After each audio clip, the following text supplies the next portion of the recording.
JohnPaul, I wanted to start with you first. The script has been years in the making. What was the initial inspiration for Quicksand, and how has it evolved over time and as you brought in co-writers? Yeah, I started writing the script as practice, actually. I knew I wanted to get better at writing, and I knew that I wasn't that great to start. So it's the ultimate irony that it actually turned into my first feature, and that we actually won a film festival award for best screenplay. But bringing on co-writers Jake Burgess and Brody Steele uh, made me feel a lot more comfortable with that. You know, people to like hold you accountable, let you know which jokes are funny and which jokes are only funny to me. Yeah. That's invaluable feedback. But yeah, the story is very much based on me and my best friends kind of going through our 20s, all the mistakes we made and the things that we just couldn't seem to figure out, and obviously heightened for cinema, right? Mhm. It's all emotionally true. The actual events have definitely been amplified. That's an understatement. And Tanner and Simon, what was it about this script and these particular characters that resonated with each of you? That's a great question. I think that just the millennial aspect of it all, it's there's kind of a universal truth that life is a lot harder than you think it's going to be. And it sometimes feels like when one thing is going wrong, suddenly everything is going wrong. And so that's the part of the movie that I really identified with. I'm glad that it plays, now that the movie's done, you really feel it when you're watching it. It's like one thing right after another. But I don't know, Simon, what did you think?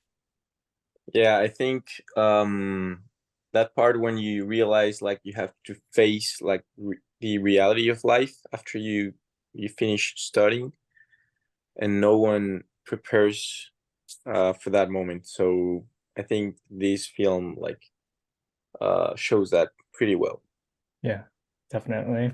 And then JohnPaul, perfect segue to this next question, but something that you've done so brilliantly with this film is you're able to tackle these universal themes and dilemmas that everybody faces in their life through a comedic lens. And you never let audiences sit in one emotion for too long. Was that something that you were mindful of as you were penning this script? And why do you think comedy lends itself to this type of storytelling? Ah, that's a really good question, actually. I think this is one of my more favorite questions that I've been asked so far. Um, I think what's really cool about comedy is you test it off of the response somewhat immediately. When you're trying to write a joke, whether it lands or not, almost completely depends on whether or not people understand it. And I think a lot of drama, you can be trying to bring someone into something new and spend a lot of time doing that. But with comedy, you can let a joke out, and if it lands, it's because it immediately makes sense. And that was like that was something we took really seriously, was just trying to test as many of the jokes as we could with our writing team, but then also literally just getting together all of the comedians and the theater people that we had in our life, just running through scenes with people to see how they reacted. Um, but I mean, I'll fully admit that the pace of the film and the speed of it was a little bit based out of fear of, if there's anything that doesn't quite land, move on to the next thing, Mm, and it's not theater where you get that immediate feedback of yeah. hearing people laugh or not. The film's stuck the way that it is once you send it to theaters. So we definitely wanted to keep the film moving as much as possible, and then definitely picked out our favorite moments, our favorite jokes, and gave those some air and some space to just, oh yeah, go out there in faith and hope that it connects with people.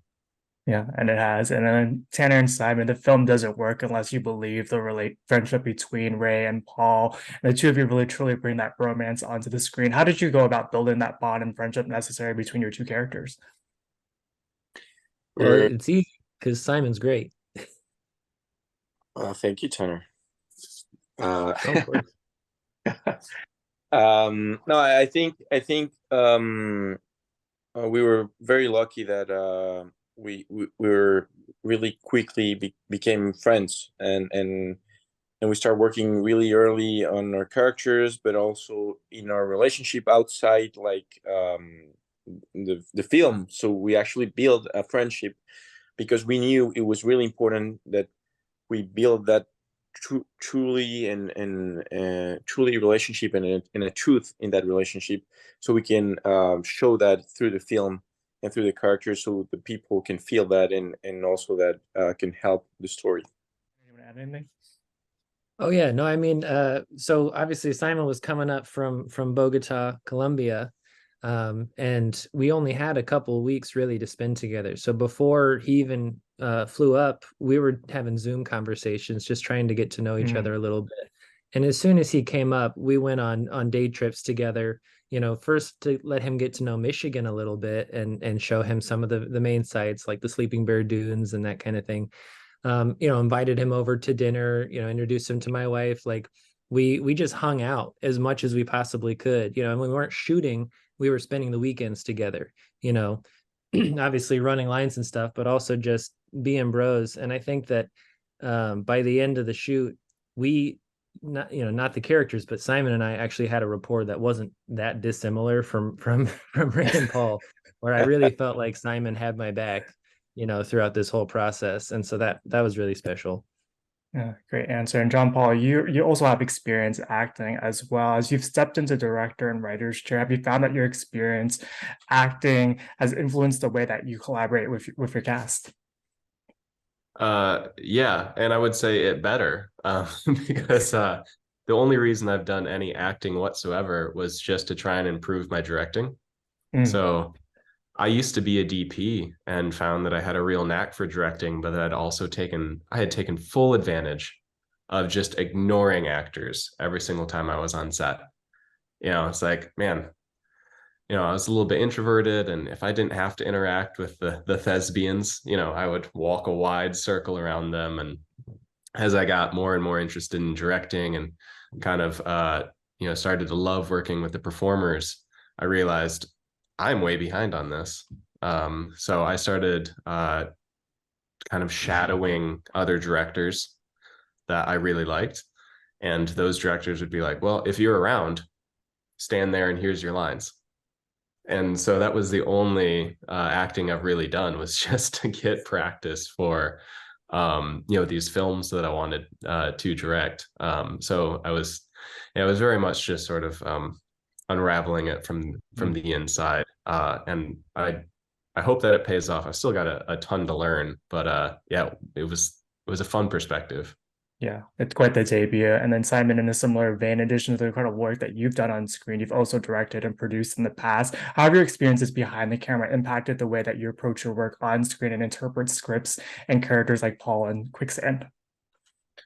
I think one of the main things you have to do if you work behind cameras and in front of cameras is just to stick to your job on that day, because if you start thinking about other stuff, you're gonna be thinking about a lot of stuff, and you're gonna stress, and you're gonna think, oh no, I do it that the other way. And no, I think you have to respect everyone's work and trust the director, the filmmakers, the crew, the cast, and just focus on your work and do the best way you can, because it's not your job to start doing a lot of jobs that day if you just, you know, hire for one of, I don't know, actor. So yeah, I think that's like the secret to make it really good. Your character in particular is able to play in both the comedy and the drama. You brought so much nuance to his journey. There's a moment where he confronts the fact that he's been so scared about making the wrong decision that he's made no decision for himself. How did you prepare for that scene in particular, and how did it differ from the others that you shot in the film? Ooh, yeah, good question. That was a hard scene. And we shot it very late at night. And it was one that Simon and I knew was incredibly important. And we didn't have a lot of time to shoot it. So we you know, we had multiple cameras going. And I mean, I remember Simon and I were sitting in a car just running lines like over and over and over and over and over again, so that when we were in the moment, we weren't trying to recall the lines. We were just feeling the beats. And it felt, I honestly feel like the pressure that we felt shooting that scene, because it was, you know, the end of a very long night and we didn't have much time. I think that actually helped kind of the pressure that the characters are experiencing in that moment, where they don't know where they're going, but everything is collapsing around them and they have no path forward. It honestly, it kind of worked in the scene's favor. So I think sometimes with this movie, it was the realism came from the fact that the journey of making the film was an adventure all on its own, and we were on an adventure in the film.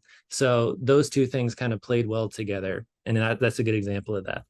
Yeah, it's a standout in the film. And this is a question for all three of you, but Quicksand is an independent feature. I know you shot this on a really tight timeline, but you're never able to tell from an audience perspective. And it's been incredibly received on the festival circuit. Was there a scene in particular for each of you that you were excited for audiences to see as it makes its way to Apple TV Plus? Good question. I think the gas station, definitely. That one is a really good one. Yeah. The last scene. Yeah, I mean, the last scene that we can't talk about without major spoiler. Yeah. I think the scene in the park at night, the one kind of right before the scene you were just talking about, Kevin, which I don't know how much of that is spoiler territory, but there's some nice, well-intentioned citizens watching us from a window. Yeah, and I think Quicksand, and sorry to interrupt you, Tanner, but I think Quicksand has something amazing that is like, it's like every scene is getting better and better, so you get like fixed with every scene. It's like getting better and more action and more comedy. I don't know, that really, like, I really love that. Yeah, and that's one of the things that I look forward to most, especially now that people are familiar with the trailer, because when we first started showing the film, there was no trailer. We didn't get a trailer until a few months after we were in the film festival circuit. And I love that the trailer gives away nearly nothing and yet still catches people's attention. They want to see it. And yeah, I'm excited for people to be able to watch this on Apple TV and just feel the moment where the story leaves the trailer. It just keeps going and keeps accelerating. There's a lot of surprises and twists and kind of a constant acceleration that that really betrays the budget and the scale of the production. I'm really proud of that. And I'm always excited for people to have that out of theater seat experience, just not knowing how much farther things are going to keep going, because it definitely contradicts expectations on a few levels. Definitely. Halfway through the film, I was like, wait, what am I watching in the best way possible? And I was like, this is so good. I got one final question for all three of you, but this is a film of first for all of you. What did you learn about your craft working on this project that you'll bring to the next? I would say that it's amazing to shoot a film with friends and with people that are talented, good people, and hard workers. And I think Quicksand has that, and I mean, an amazing crew, an amazing cast, beautiful people, talented people, and they all became my friends. So I really, really enjoy that. So I hope I can keep working with them, and also in every project, I hope I can keep working with amazing, talented people. Yeah, I agree with that. And I would also say that I guess the thing I learned is that budget doesn't really matter. The thing that matters is heart and dedication, and that's something that this team had in spades. So they were long days, they were hard days, and I think everybody probably was getting paid less than they deserved to be getting paid, except for me maybe. But we got the job done and we had a great time doing it. And I think that the end product demonstrates that there was a lot of love that went into this. Yeah, I was sort of testing a theory that I've been babysitting in my brain, which is like maybe the way to make a story work much bigger than you think it will be able to, with your time, resources, budget, is just like wondering what happens when you create a platform for all the most talented people in your life to just do what they're good at in a way that, as a director, I just hold it together. I let everyone do their best, and my only job is to keep it cohesive. And in some days it felt like I had the easiest job. And yet I'm walking away from Quicksand thinking, hey, I think that worked. Yeah, it did work, and you're not giving yourself enough credit. Thank you all so much for taking time out of your day to chat with us. Congratulations on this film. It's absolutely fantastic.